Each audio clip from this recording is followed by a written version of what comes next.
بسم الله الرحمن الرحيم. يا أيها الذين آمنوا أوفوا بالعقود. أحلت لكم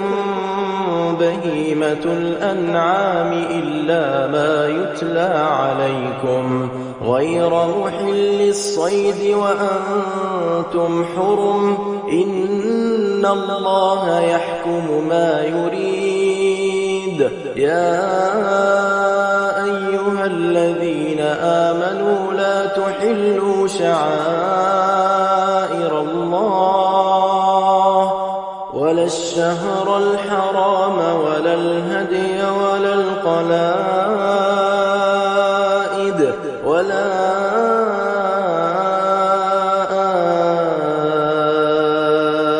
آمين البيت الحرام يبتغون فضلا من ربهم ورضوانا. وإذا حللتم فاصطادوا ولا يجرمنكم شنآن قوم أن صدوكم عن المسجد الحرام أن تعتدوا. وتعاونوا على البر والتقوى ولا تعاونوا على الإثم والعدوان. واتقوا الله إن الله شديد العقاب. حرمت عليكم الميتة والدم ولحم الخنزير وما أهل لغير الله به والمنخنقة والموقوذة والمتردية والنطيحة وما أكل السبع إلا ما ذكيتم وما ذبح على النصب وأن تستقسموا بالأزلام ذلكم فسق. اليوم يئس الذين كفروا من دينكم فلا تخشوهم واخشون. اليوم أكملت لكم دينكم وأتممت عليكم نعمتي ورضيت لكم الإسلام دينا. فمن اضطر في مخمصة غير متجانف لإثم فإن الله غفور رحيم. يسألونك ماذا أحل لهم قل أحل لكم الطيبات وما علمتم من الجوارح مكلبين تعلمونهن مما علمكم الله فكلوا مما أمسكن عليكم واذكروا اسم الله عليه واتقوا الله إن الله سريع الحساب. اليوم أحل لكم الطيبات وطعام الذين أوتوا الكتاب حل لكم وطعامكم حل لهم. والمحصنات من المؤمنات والمحصنات من الذين أوتوا الكتاب من قبلكم إذا آتيتموهن أجورهن محصنين غير مسافحين ولا متخذي أخدان. ومن يكفر بالإيمان فقد حبط عمله وهو في الآخرة من الخاسرين. يا أيها الذين آمنوا إذا قمتم إلى إلى الصلاة فاغسلوا وجوهكم وأيديكم إلى المرافق وامسحوا برؤوسكم وأرجلكم إلى الكعبين وإن كنتم جنبا فاطهروا وإن كنتم مرضى أو على سفر أو جاء أحد منكم من الغائط أو لامستم النساء فلم تجدوا ماء فتيمموا صعيدا طيبا فامسحوا بوجوهكم وأيديكم منه ما يريد الله ليجعل عليكم من حرج ولكن يريد ليطهركم وليتم نعمته عليكم لعلكم تشكرون واذكروا نعمة الله عليكم وميثاقه الذي واثقكم به إذ قلتم سمعنا وأطعنا واتقوا الله إن الله عليم بذات الصدور يا أيها الذين آمنوا كونوا قوامين لله شهداء بالقسط ولا يجرمنكم شنآن قوم على ألا تعدلوا اعدلوا هو أقرب للتقوى واتقوا الله إن الله خبير بما تعملون وعد الله الذين آمنوا وعملوا الصالحات لهم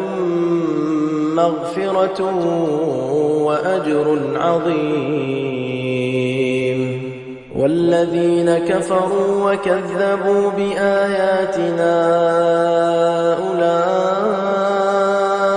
أصحاب الجحيم يا أيها الذين آمنوا اذكروا نعمة الله عليكم إذ هم قوم أن يبسطوا إليكم أيديهم فكف أيديهم عنكم واتقوا الله وعلى الله فليتوكل المؤمنون ولقد أخذ الله ميثاق بني إسرائيل وبعثنا منهم 12 نقيبا وقال الله إني معكم لئن أقمتم الصلاة وآتيتم الزكاة وآمنتم برسلي وعزرتموهم وأقرضتم الله قرضا حسنا لأكفرن عنكم سيئاتكم ولأدخلنكم جنات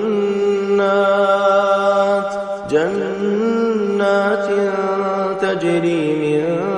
تحتها الأنهار فمن كفر بعد ذلك منكم فقد ضل سواء السبيل فبما نقضهم ميثاقهم لعناهم وجعلنا قلوبهم قاسية يحرفون الكلم عن مواضعه ونسوا حظا مما ذكروا به ولا تزال تطلع على خائنة منهم إلا قليلا منهم فاعف عنهم واصفح إن الله يحب المحسنين ومن الذين قالوا إنا نصارى أخذنا ميثاقهم فنسوا حظا مما ذكروا به فأغرينا بينهم العداوة والبغضاء إلى يوم القيامة وسوف ينبئهم الله بما كانوا يصنعون يا أهل الكتاب قد جاءكم رسولنا يبين لكم كثيرا مما كنتم تخفون من الكتاب ويعفو عن كثير قد جاءكم من الله نور وكتاب مبين يهدي به الله من اتبع رضوانه سبل السلام ويخرجهم من الظلمات إلى النور بإذنه ويهديهم إلى صراط مستقيم لقد كفر الذين قالوا إن الله هو المسيح ابن مريم قل فمن يملك من الله شيئا إن أراد أن يهلك المسيح ابن مريم وأمه ومن في الأرض جميعا ولله ملك السماوات والأرض وما بينهما يخلق ما يشاء والله على كل شيء قدير وقالت اليهود والنصارى نحن أبناء الله وأحباؤه قل فلم يعذبكم بذنوبكم بل أنتم بشر ممن خلق يغفر لمن يشاء ويعذب من يشاء ولله ملك السماوات والأرض وما بينهما وإليه المصير يا أهل الكتاب قد جاءكم رسولنا يبين لكم على فترة من الرسل أن تقولوا ما جاءنا من بشير ولا نذير فقد جاءكم بشير ونذير والله على كل شيء قدير وإذ قال موسى لقومه يا قوم اذكروا نعمة الله عليكم إذ جعل فيكم أنبياء وجعلكم ملوكا وآتاكم ما لم يؤت أحدا من العالمين يا قوم ادخلوا الأرض المقدسة التي كتب الله لكم ولا ترتدوا على أدباركم فتنقلبوا خاسرين قالوا يا موسى إن فيها قوما جبارين وإنا لن ندخلها حتى يخرجوا منها فإن يخرجوا منها فإنا داخلون قال رجلان من الذين يخافون أنعم الله عليهما ادخلوا عليهم الباب فإذا دخلتموه فإنكم غالبون وعلى الله فتوكلوا إن كنتم مؤمنين قالوا يا موسى إنا لن ندخلها أبدا قالوا يا موسى إنا لن ندخلها أبدا ما داموا فيها فاذهب أنت وربك فقاتلا إنا هاهنا قاعدون قال رب إني لا أملك إلا نفسي وأخي فافرق بيننا وبين القوم الفاسقين قال فإنها محرمة عليهم 40 سنة يتيهون في الأرض فلا تأس على القوم الفاسقين واتل عليهم نبأ ابني آدم بالحق إذ قربا قربانا فتقبل من أحدهما ولم يتقبل من الآخر قال لأقتلنك قال إنما يتقبل الله من المتقين لئن بسطت إلي يدك لتقتلني ما أنا بباسط يدي إليك لأقتلك إني أخاف الله رب العالمين إني أريد أن تبوء بإثمي وإثمك فتكون من أصحاب النار وذلك جزاء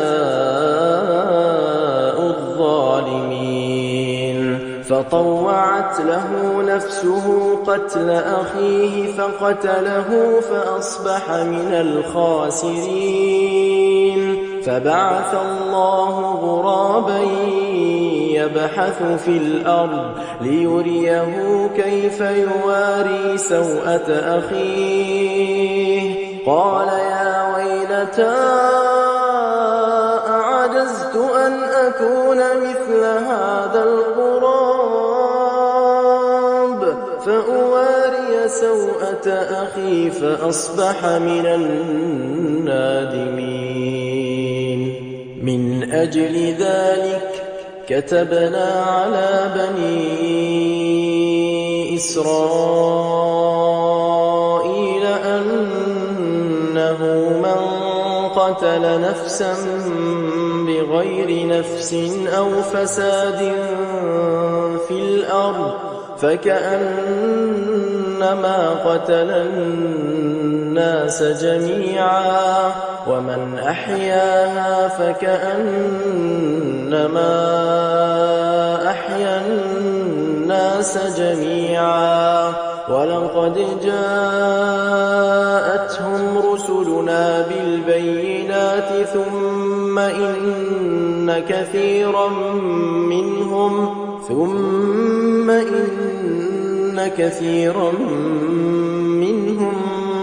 بعد ذلك في الأرض لمسرفون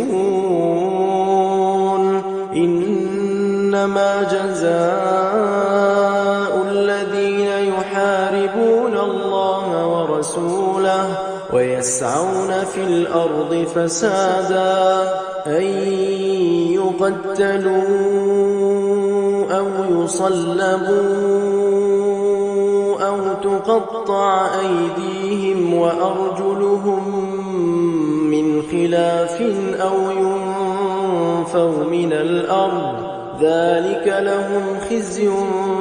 في الدنيا ولهم في الآخرة عذاب عظيم إلا الذين تابوا من قبل أن تقدروا عليهم فاعلموا أن الله غفور رحيم يا أيها الذين آمنوا اتقوا الله وابتغوا إليه الوسيلة وجاهدوا في سبيله لعلكم تفلحون إن الذين كفروا لو أن لهم ما في الأرض جميعا ومثله معه ليفتدوا به من عذاب يوم القيامة ما تقبل منهم ولهم عذاب أليم يريدون أن يخرجوا من النار وما هم بخارجين منها ولهم عذاب مقيم والسارق والسارقة فاقطعوا أيديهما جزاء بما كسبا نكالا من الله والله عزيز حكيم فمن تاب من بعد ظلمه وأصلح فإن الله يتوب عليه إن الله غفور رحيم ألم تعلم أن الله له ملك السماوات والأرض يعذب من يشاء ويغفر لمن يشاء والله على كل شيء قدير يا أيها الرسول لا يحزنك الذين يسارعون في الكفر من الذين قالوا آمنا بأفواههم ولم تؤمن قلوبهم ومن الذين هادوا سماعون للكذب سماعون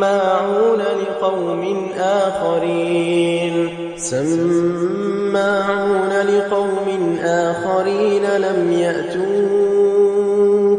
يحرفون الكلم من بعد مواضعه يقولون إن أوتيتم هذا فخذوه وإن لم تؤتوه فاحذروا ومن يرد الله فتنته فلن تملك له من الله شيئا أولئك الذين لم يرد الله أن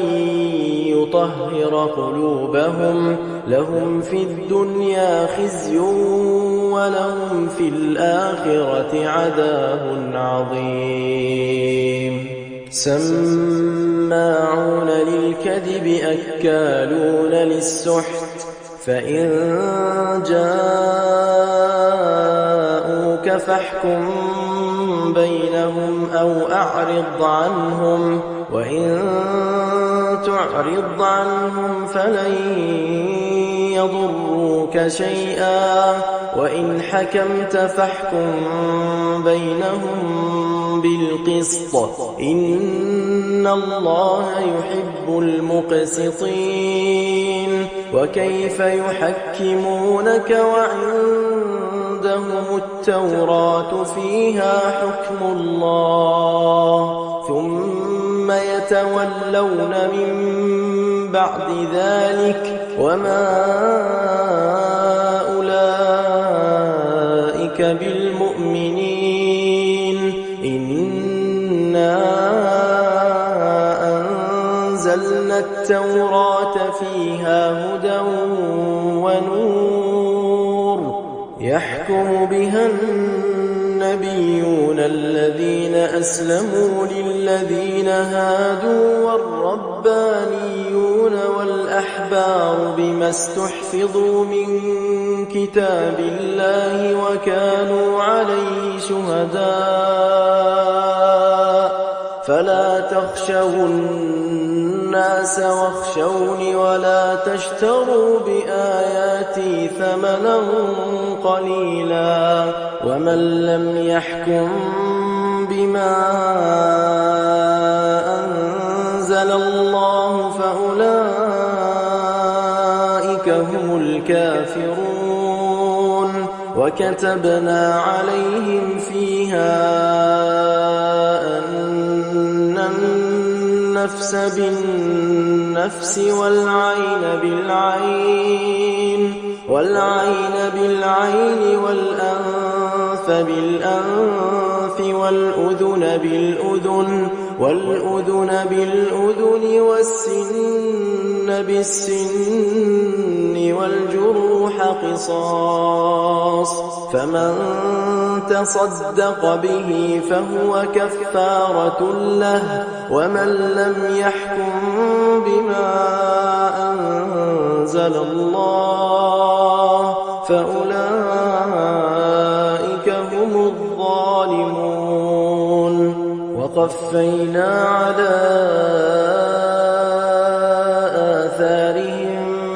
بعيسى ابن مريم مصدقا لما بين يديه من التوراة وآتيناه الإنجيل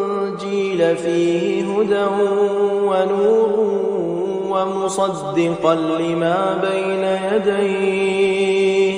ومصدقا لما بين يديه من التوراة وهدى وموعظة للمتقين وليحكم أهل الإنجيل بما أنزل الله فيه ومن لم يحكم بما أنزل الله فأولئك هم الفاسقون وأنزلنا إليك الكتاب بالحق مصدقا لما بين يديه من الكتاب ومهيمنا عليه فاحكم بينهم بما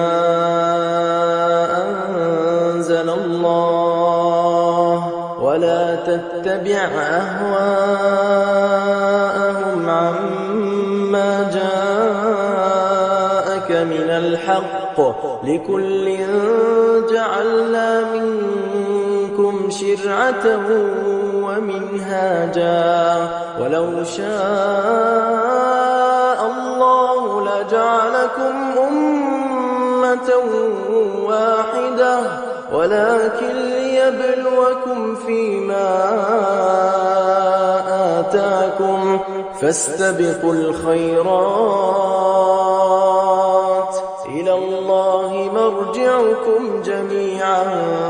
فينبئكم بما كنتم فيه تختلفون وأن احكم بينهم بما أنزل الله ولا تتبع أهواءهم واحذرهم أن يفتنوك عن بعض ما أنزل الله إليك فإن تولوا فاعلم أنما يريد الله أن يصيبهم ببعض ذنوبهم وإن كثيرا من الناس الناس لفاسقون أفحكم الجاهلية يبغون ومن أحسن من الله حكما لقوم يوقنون يا أيها الذين آمنوا لا تتخذوا اليهود والنصارى أولياء بعضهم أولياء بعض ومن يتولهم منكم فإنه منهم إن الله لا يهدي القوم الظالمين فترى الذين في قلوبهم مرض يسارعون فيهم يقولون نخشى أن تصيبنا دائرة فعسى الله أن يأتي بالفتح أو أمر من عنده فيصبحوا على ما أسروا في أنفسهم نادمين ويقول الذين آمنوا أهؤلاء الذين أقسموا بالله جهد أيمانهم إنهم لمعكم حبطت أعمالهم فأصبحوا خاسرين يا أيها الذين آمنوا من يرتد منكم عن دينه فسوف يأتي الله بقوم يحبهم ويحبونه أذلة على المؤمنين أعزة على الكافرين يجاهدون في سبيل الله ولا يخافون لومة لائم ذلك فضل الله يؤتيه من يشاء والله واسع عليم إنما وليكم الله ورسوله والذين آمنوا الذين يقيمون الصلاة ويؤتون الزكاة وهم راكعون ومن يتول الله ورسوله والذين آمنوا فإن حزب الله هم الغالبون يا أيها الذين آمنوا لا تتخذوا الذين اتخذوا دينكم هزوا ولعبا من الذين أوتوا الكتاب من قبلكم والكفار أولياء واتقوا الله إن كنتم مؤمنين وإذا ناديتم إلى الصلاة اتخذوها هزوا ولعبا ذلك بأنهم قوم لا يعقلون قل يا أهل الكتاب هل تنقمون منا إلا أن آمنا بالله وما أنزل إلينا وما أنزل من قبل وأن أكثركم فاسقون قل هل أنبئكم بشر من ذلك مثوبة عند الله من لعنه الله وغضب عليه وجعل منهم القردة والخنازير وعبد الطاغوت أولئك شر مكانا أولئك شر مكانا وأضل عن سواء السبيل وإذا جاءوكم قالوا آمنا وقد دخلوا بالكفر وهم قد خرجوا به والله أعلم بما كانوا يكتمون وترى كثيرا منهم يسارعون في الإثم والعدوان وأكلهم السحت لبئس ما كانوا يعملون لولا ينهاهم الربانيون والأحبار عن قولهم الإثم وأكلهم السحت لبئس ما كانوا يصنعون وقالت اليهود يد الله مغلولة غلت أيديهم ولعنوا بما قالوا بل يداه مبسوطتان ينفق كيف يشاء وليزيدن كثير منهم ما أنزل إليك من ربك طغيانا وكفرا وألقينا بينهم العداوة والبغضاء إلى يوم القيامة كلما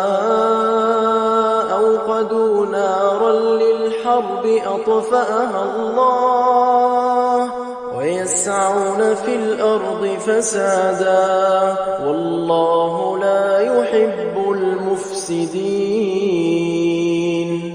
ولو أن أهل الكتاب آمنوا واتقوا لكفرنا عنهم سيئاتهم ولأدخلناهم جنات النعيم ولو أنهم أقاموا التوراة والإنجيل وما أنزل إليهم من ربهم لأكلوا من فوقهم ومن تحت أرجلهم منهم أمة مقتصدة وكثير منهم ساء ما يعملون يا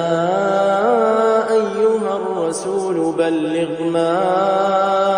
أنزل إليك من ربك وإن لم تفعل فما بلغت رسالته والله يعصمك من الناس إن الله لا يهدي القوم الكافرين قل يا أهل الكتاب لستم على شيء حتى تقيموا التوراة والإنجيل وما أنزل إليكم من ربكم وليزيدن كثيرا منهم ما أنزل إليك من ربك طغيانا وكفرا فلا تأس على القوم الكافرين إن الذين آمنوا والذين هادوا والصابئون والنصارى من آمن بالله واليوم الآخر وعمل صالحا فلا خوف عليهم ولا هم يحزنون لقد أخذنا ميثاق بني إسرائيل وأرسلنا إليهم رسلا كلما جاءهم رسول بما لا تهوى أنفسهم فريقا كذبوا وفريقا يقتلون وحسبوا ألا تكون فتنة فعموا وصموا ثم تاب الله عليهم ثم عموا وصموا كثير منهم والله بصير بما يعملون. فقد كفر الذين قالوا إن الله هو المسيح ابن مريم وقال المسيح يا بني إسرائيل اعبدوا الله ربي وربكم إنه من يشرك بالله فقد حرم الله عليه الجنة ومأواه النار وما للظالمين من أنصار. لقد كفر الذين قالوا إن الله ثالث ثلاثة وما من إله إلا إله واحد وإن لم ينتهوا عما يقولون ليمسن الذين كفروا منهم عذاب أليم. أفلا يتوبون إلى الله ويستغفرونه والله غفور رحيم. ما المسيح ابن مريم إلا رسول قد خلت من قبله الرسل وأمه صديقة كانا يأكلان الطعام انظر كيف نبين لهم الآيات ثم انظر أنا يؤفكون. قل أتعبدون من دون الله ما لا يملك لكم ضرا ولا نفعا والله هو السميع العليم. قل يا أهل الكتاب لا تغلوا في دينكم غير الحق ولا تتبعوا أهواء قوم قد ضلوا من قبل وأضلوا كثيرا وضلوا عن سواء السبيل. لعن الذين كفروا من بني إسرائيل على لسان داود وعيسى بن مريم ذلك بما عصوا وكانوا يعتدون. كانوا لا يتناهون عن منكر فعلوه لبئس ما كانوا يفعلون. ترى كثيرا منهم يتولون الذين كفروا لبئس ما قدمت لهم أنفسهم أن سخط الله عليهم وفي العذاب هم خالدون. ولو كانوا يؤمنون بالله والنبي وما أنزل إليه ما اتخذوهم أولياء ولكن كثيرا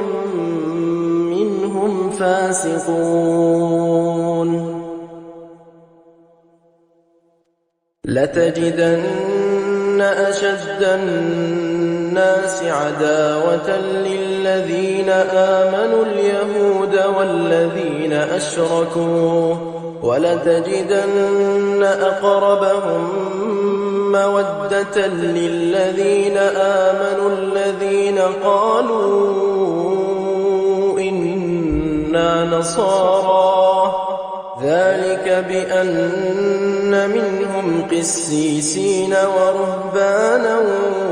وأنهم لا يستكبرون. وإذا سمعوا ما الرسول ترى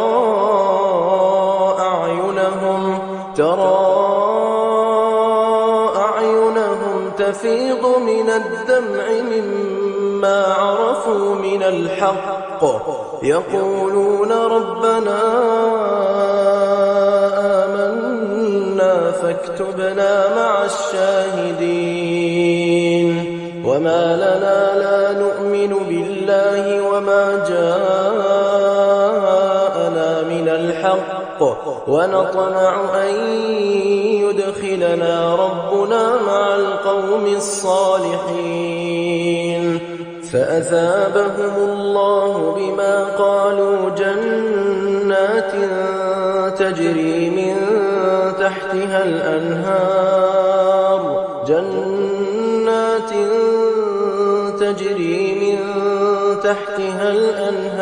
خالدين فيها وذلك جزاء المحسنين والذين كفروا وكذبوا بآياتنا أولئك أصحاب الجحيم يا أيها الذين آمنوا لا تحرموا طيبات ما أحل الله لكم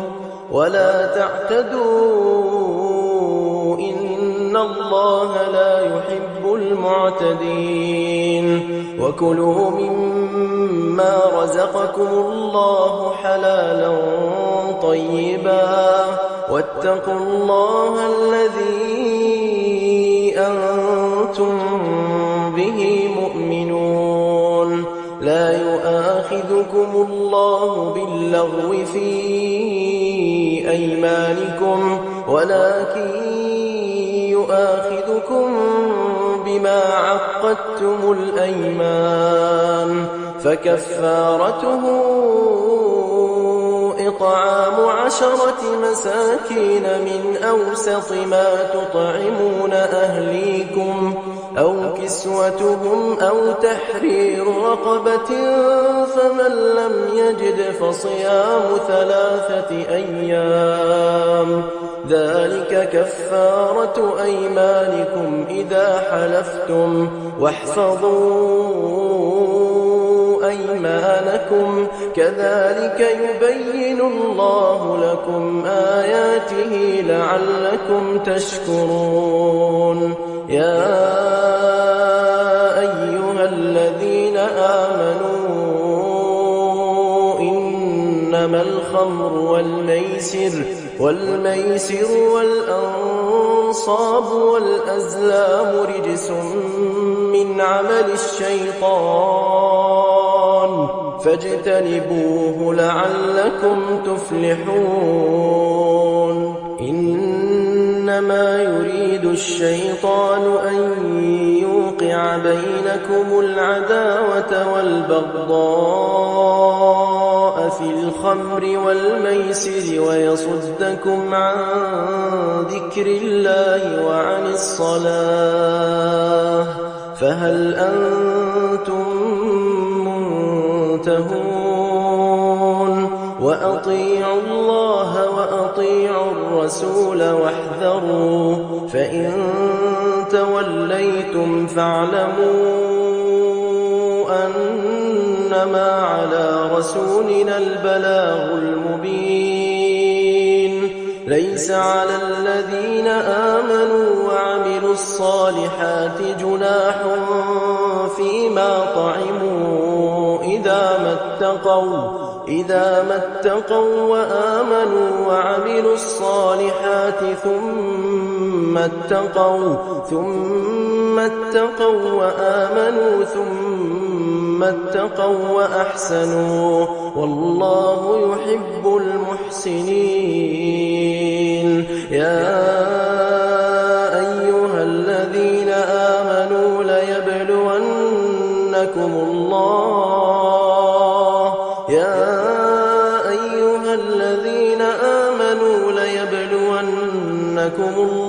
بشيء من الصيد تناله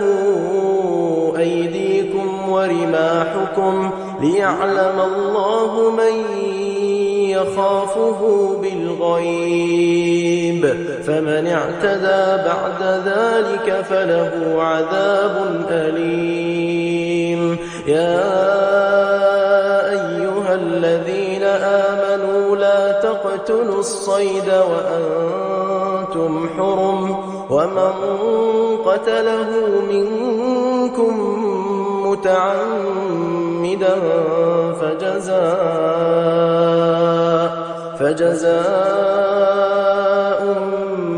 مثل ما قتل من النعم يحكم به ذوى عدل منكم هديا بالغ الكعبة أو كفارة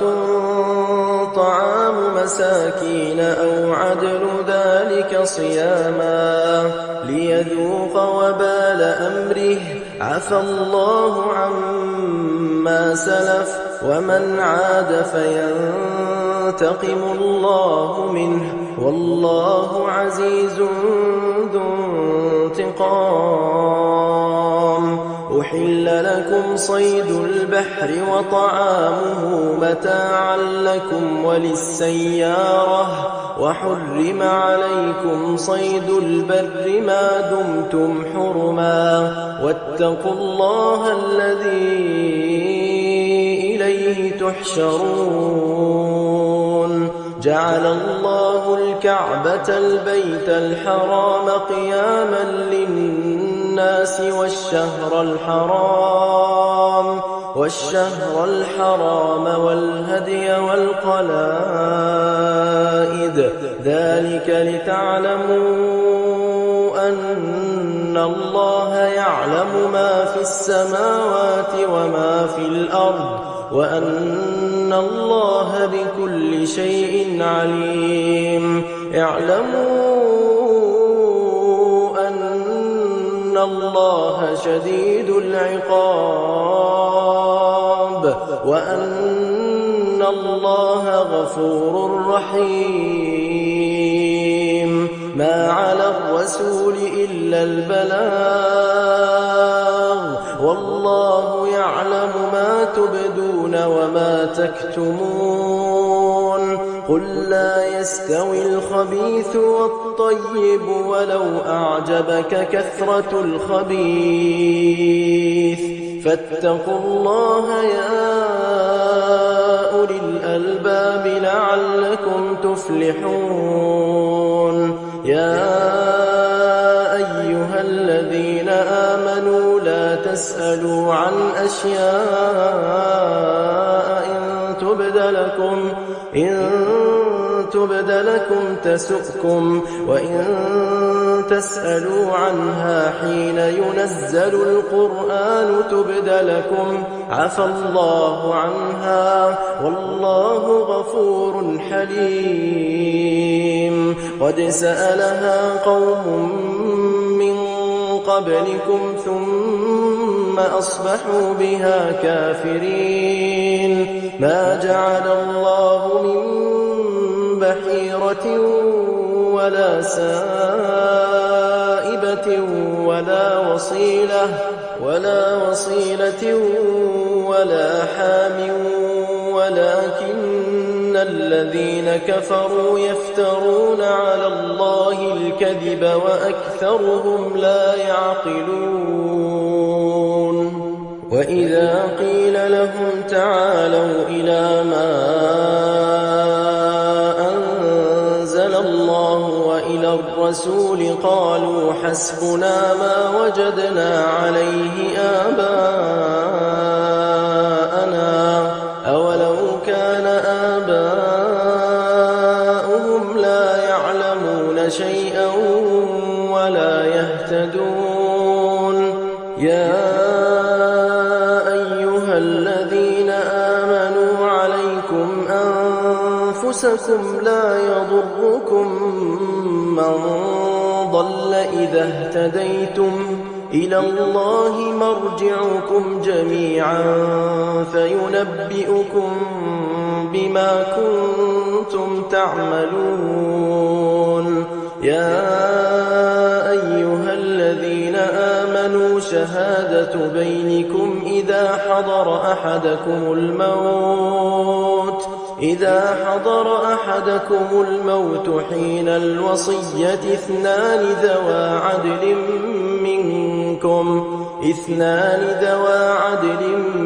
منكم أو آخران من غيركم إن أنتم ضربتم في الأرض فأصابتكم مصيبة الموت تحبسونهما من بعد الصلاة فيقسمان بالله إن ارتبتم لا نشتري به ثمنا ولو كان ذا قربى ولا نكتم شهادة الله إنا إذا لمن الآثمين فإن عثر على أنهما استحقا إثما فآخران يقومان مقامهما من الذين استحق عليهم الأوليان فيقسمان بالله لشهادتنا أحق من شهادتهما وما اعتدينا إنا إذا لمن الظالمين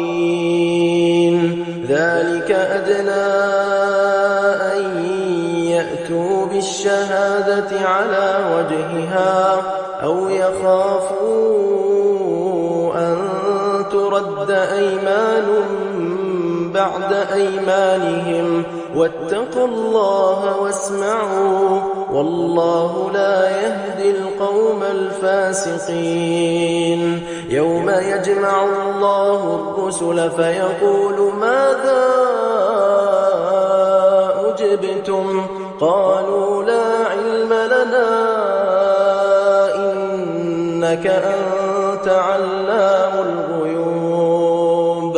إذ قال الله يا عيسى ابن مريم اذكر نعمتي عليك وعلى والدتك إذ أيدتك بروح القدس تكلم الناس في المهد وكهلا وإذ علمتك الكتاب والحكمة والتوراة والإنجيل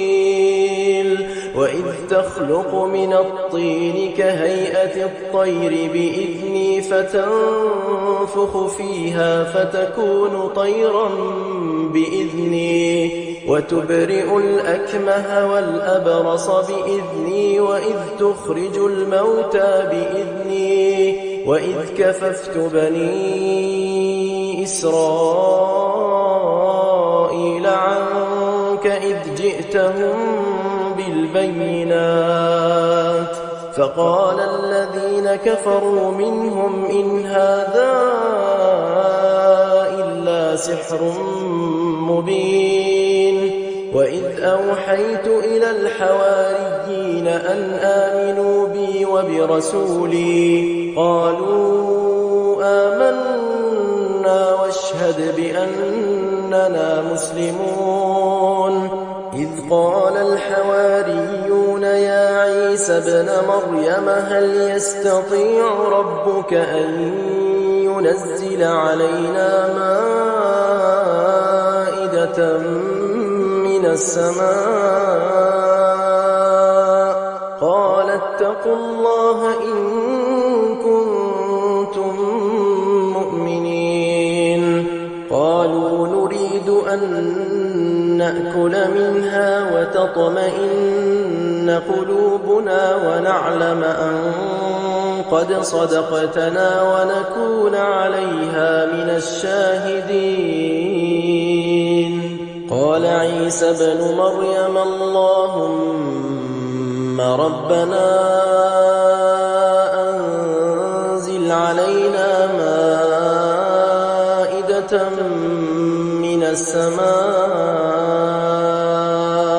تكون لنا عيدا لأولنا وآخرنا وآية وارزقنا وأنت خير الرازقين. قال الله إني منزلها عليكم فمن يكفر بعد منكم فإني أعذبه